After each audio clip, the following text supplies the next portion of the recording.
Launch auto sequence has started.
WO1 WeatherNet.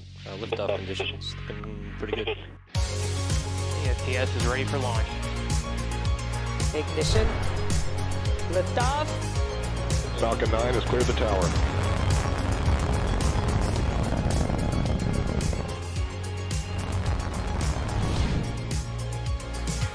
Ten, 9, 8, Side booster ignition. 6, 5, 4, 3, 2, 1.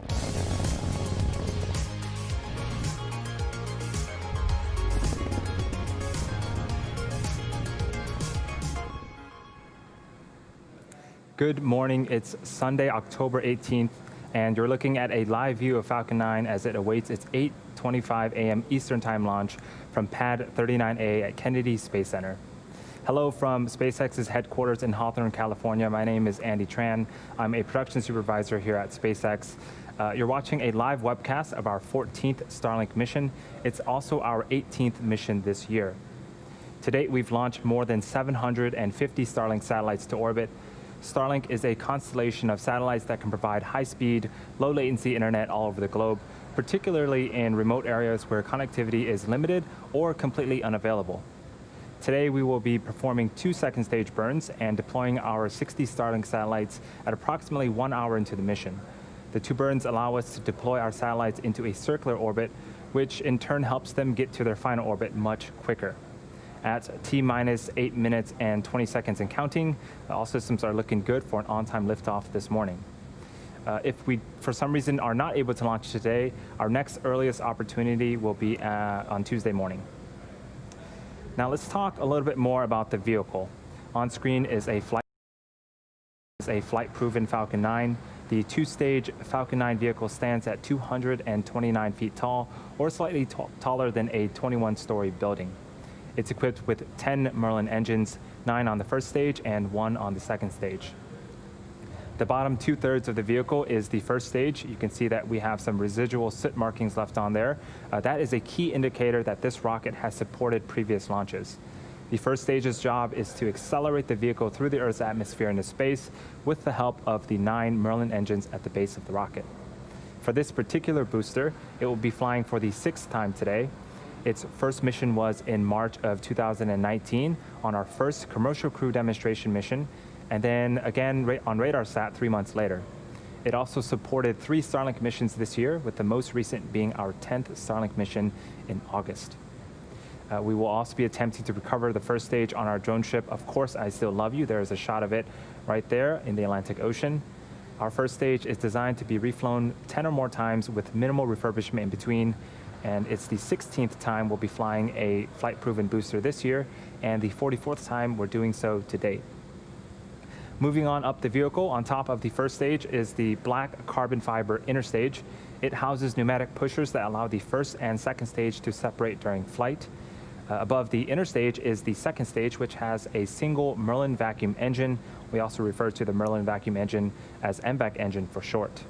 Once the first and second stages separate about 2.5 minutes into the mission, the MVAC engine will ignite and carry the Starlink satellites into a circular orbit around the Earth. As for propellant, Falcon 9 has been loading propellant since the T-minus 35-minute mark.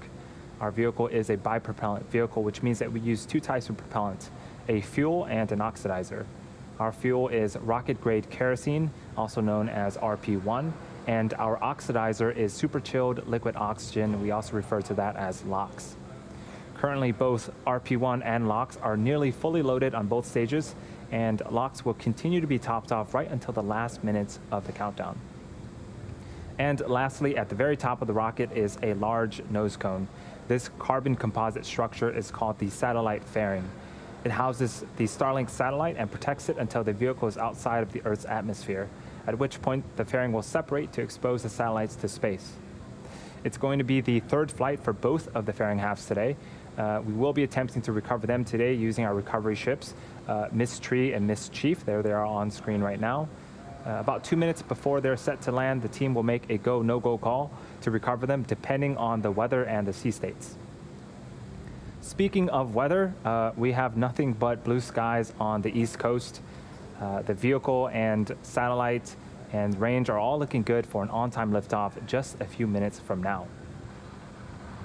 As we get ready for a public beta rollout before the end of the year, the Starlink team continues to test the system, collecting latency data and performing speed tests of the service. So far, the feedback from the private beta testers has been really promising. Initial results from these tests have shown super low latency and download speeds greater than 100 megabits per second. During our last webcast, we shared how emergency responders in Washington have been using Starlink to help rebuild communities destroyed by the wildfires. Today, we'd like to share one more example of how Starlink is helping another community in Washington.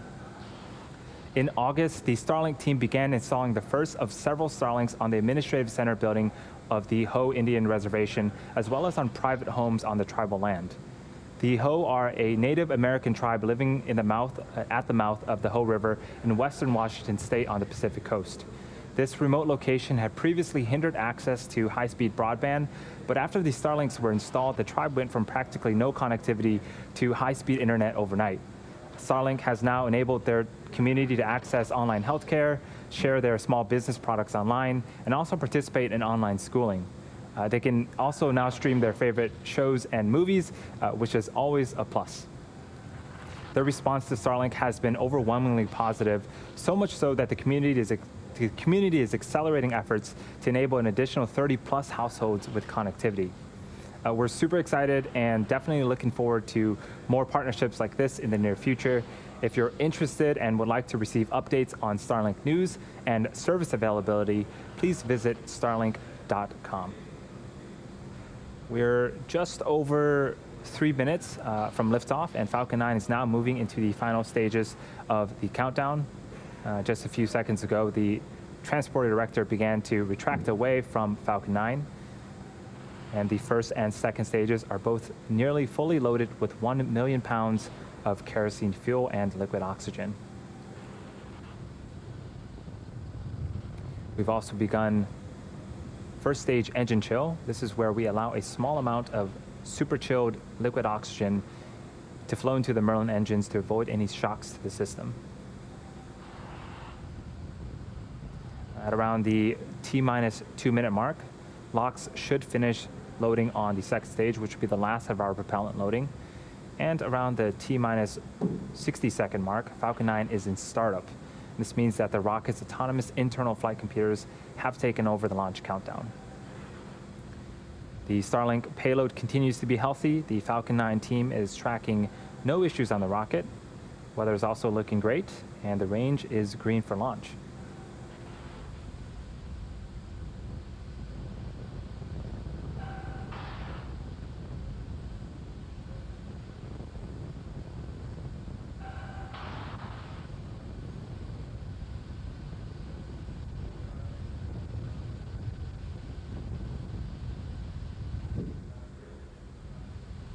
You can start to see that we're venting the super chill liquid oxygen. In a few moments, we should start to see clouds formed around Falcon 9, and if we do, that is normal and completely expected for us. That is where the super chill liquid oxygen meets the ambient warmer air of Florida and starts to condense. It looks like we finished LOX loading.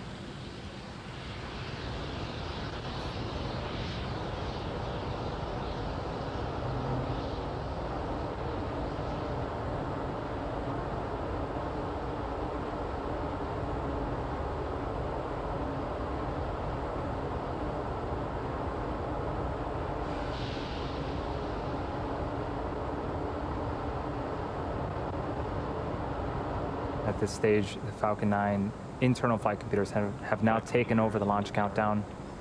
The first and second stage are also beginning to pressurize for launch. LD, go for launch. And there's the launch director giving the final go for launch at T-minus 30 seconds and counting. All systems are go for launch. Let's listen in to terminal count and watch as Falcon 9 takes our 60 Starlink satellites into orbit.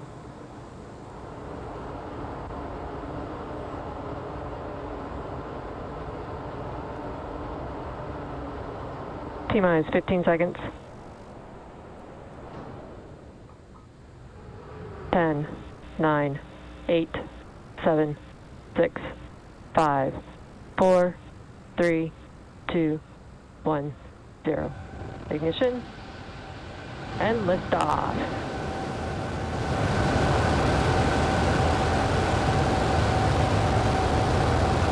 Vehicles pitching downrange.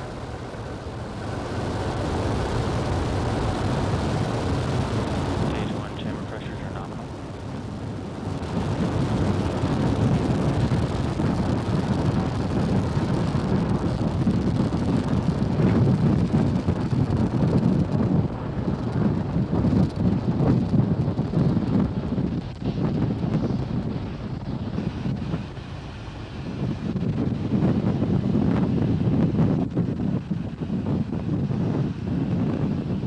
Falcon 9 has successfully lifted off from Pad 39A at Kennedy Space Center, carrying our Starlink payload to its targeted drop-off orbit. Moments ago, we've begun to throttle down our engines on the first stage in preparation for Max Q. Max Q is where the vehicle will experience the highest amount of aerodynamic pressure.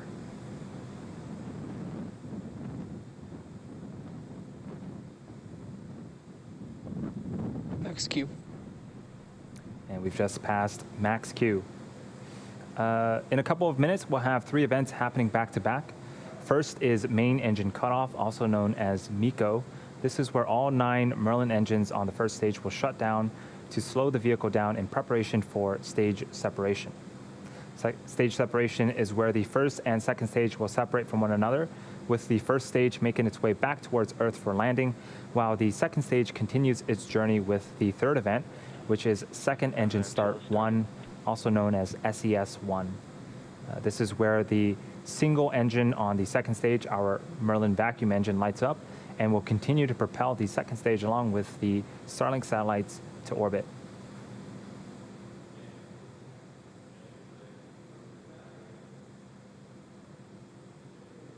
We're about 25 seconds away from main engine cutoff.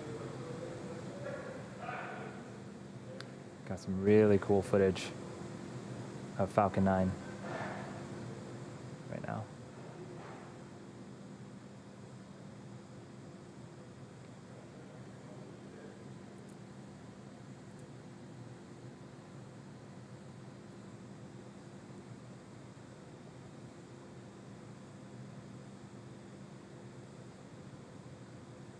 Stage separation confirmed.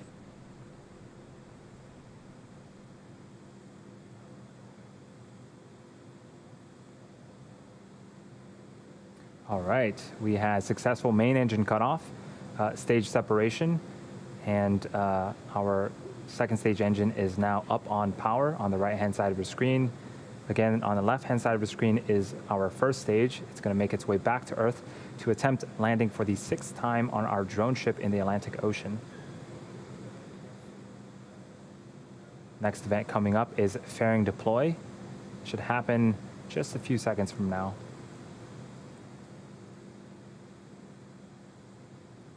Fairing separation confirmed. And off goes those fairing halves, and now exposing the 60 Starlink satellites to space.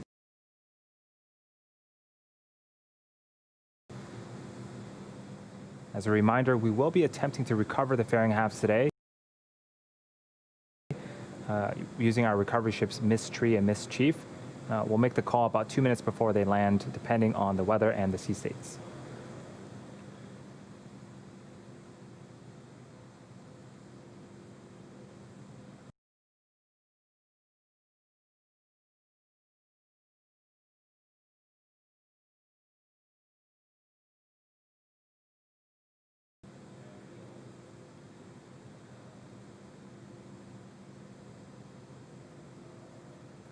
We're just over T+4 minutes to flight, and as the second stage heads towards its targeted drop-off orbit, the first stage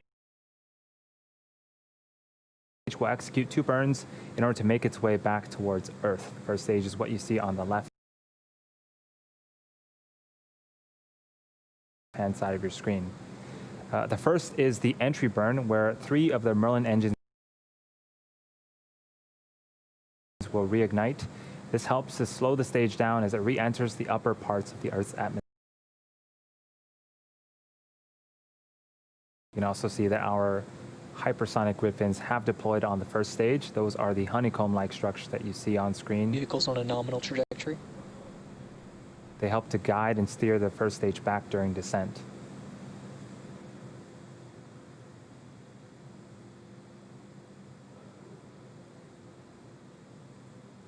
Now, the satellites on the second stage, we're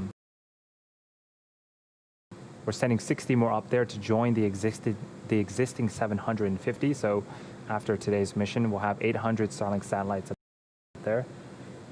The satellites will stay powered down until after stage separation, until after they separate from the second stage.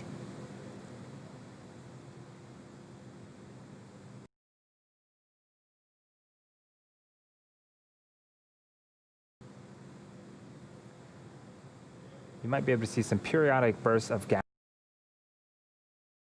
from the first stage. That is nitrogen gas from our attitude control systems. Those help to orient the rocket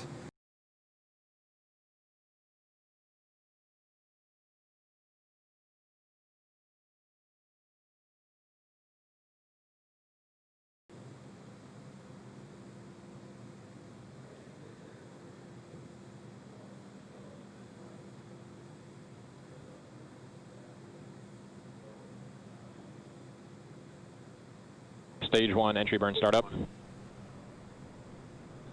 Stage 1 FTS is saved. 3 Merlin engines have relit and are now slowing the first stage down before they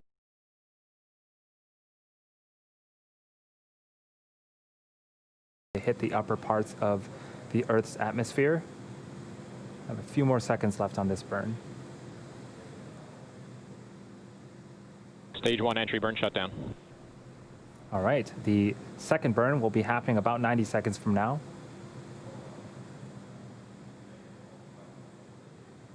Everything's looking great on our second stage. The view is of the Merlin vacuum engine and its thrust cone. That engine can produce over 220,000 pounds of thrust in a vacuum.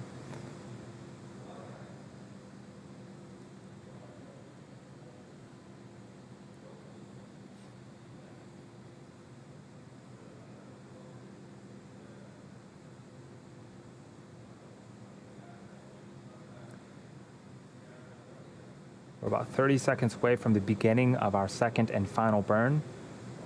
During this burn, the 4 landing legs stowed at the base of the first stage will also deploy right before we land.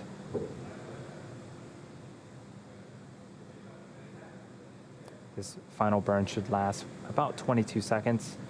Let's see if we can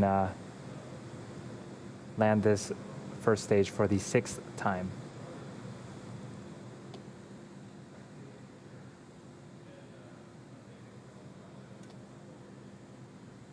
Stage 1 landing burn.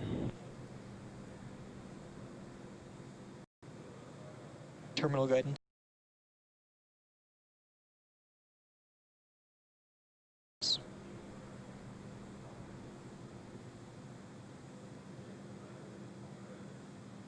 There's a view of our Stage drone 1 ship. landing leg deploy.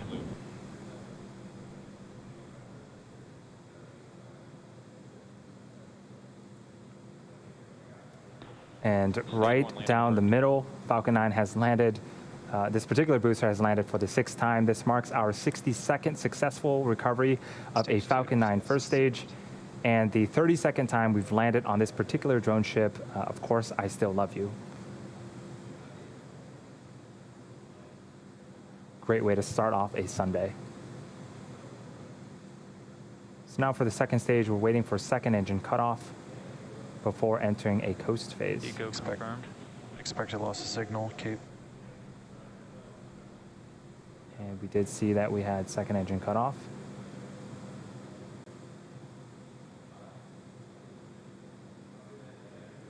Waiting for callouts of a good orbit. Insertion.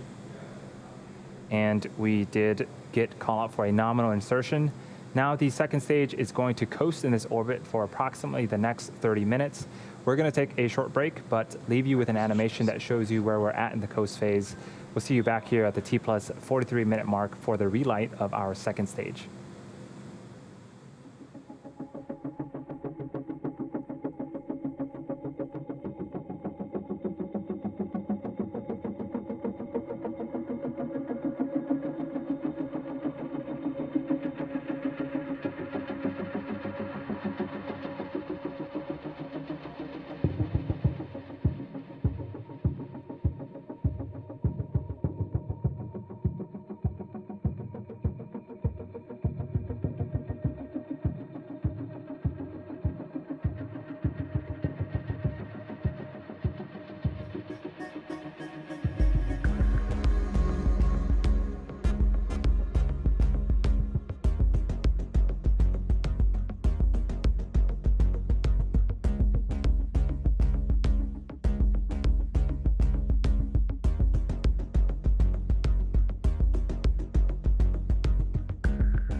loss of signal, Bermuda.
Expected loss of signal, Newfoundland.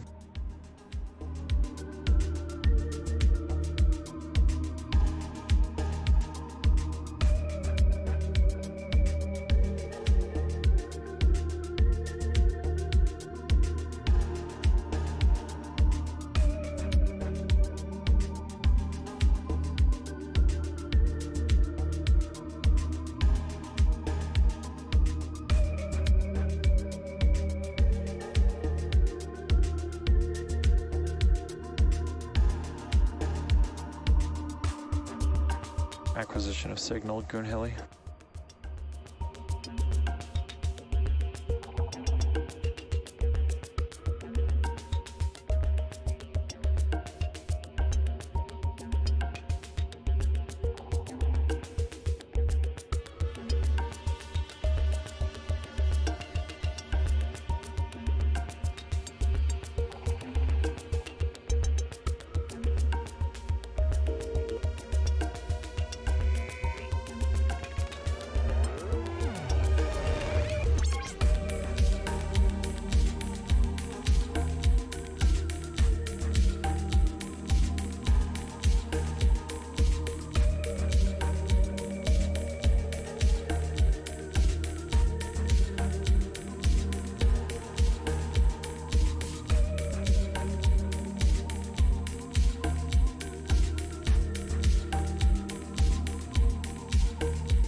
Expected loss of signal, Goon Heli.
Acquisition of signal, Diego Garcia.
I'm back. Engine chill is beginning.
Welcome back to the webcast for our 14th Starlink mission.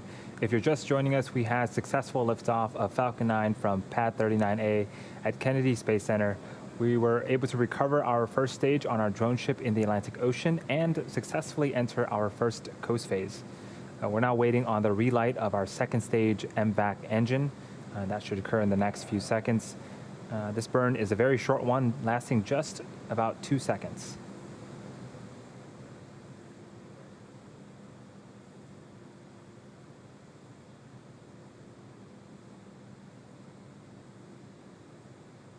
Shortly after the burn, we'll wait for confirmation of a good orbit.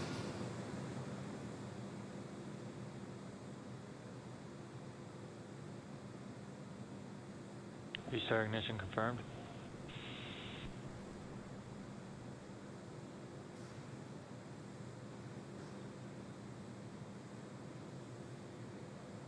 You just saw on screen, we did restart that Merlin engine.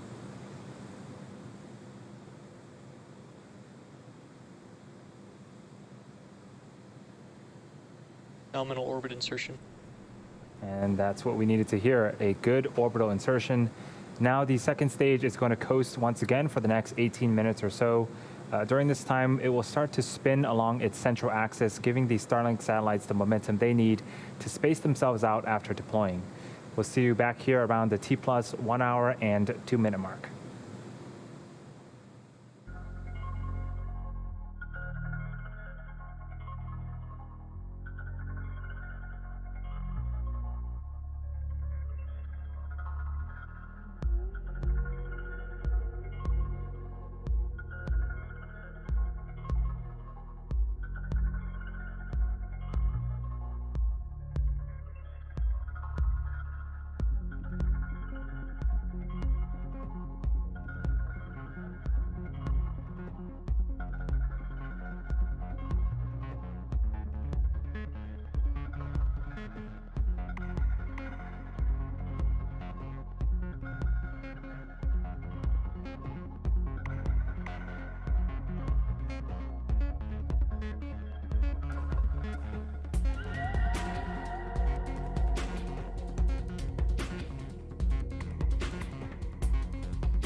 Expected loss of signal, Garcia.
Acquisition of signal, Tasmania.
Welcome back once again to the webcast for Starlink Mission 14.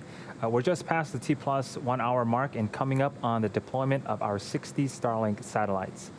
Thus far, we've seen successful liftoff, stage separation, first stage recovery on our drone ship, and 2 successful second engine starts. The second stage has been spinning along its central axis, giving the Starlink satellites the momentum they need to space themselves out after they deploy. Each of these satellites weighs approximately 260 kilograms and features a compact flat panel design that minimizes volume, allowing for a dense launch stack to take full advantage of Falcon 9's launch capabilities. Starlink satellites are also equipped with efficient ion thrusters powered by Krypton that enable the satellites to orbit raise, maneuver in space, and deorbit at the end of their useful life. Starlink is in fact the first Krypton-propelled spacecraft ever flown. And we're just a few seconds away from payload deploy, so let's listen in for the call out of payload deploy.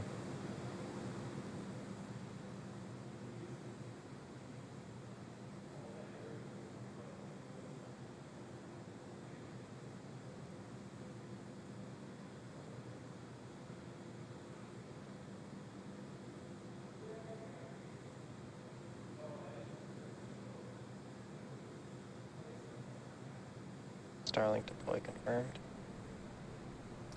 And now you can see on screen these satellites are slowly separating from the second stage. Shortly they will deploy their solar arrays and over the next few weeks distance themselves from one another and use their onboard ion thrusters to make their way to their operational orbit. That's a very cool shot. Quick update on fairing catches. It looks like we had a good catch on both fairing halves, but the corner of the net on Mist Tree didn't hold up and gave way. We didn't have any impacts to the recovery team personnel, so we'll bring them back and see if we can use them on a future flight. And with that, we'll be bringing our webcast to a close. Thank you to the Range and Federal Aviation Administration for supporting today's mission.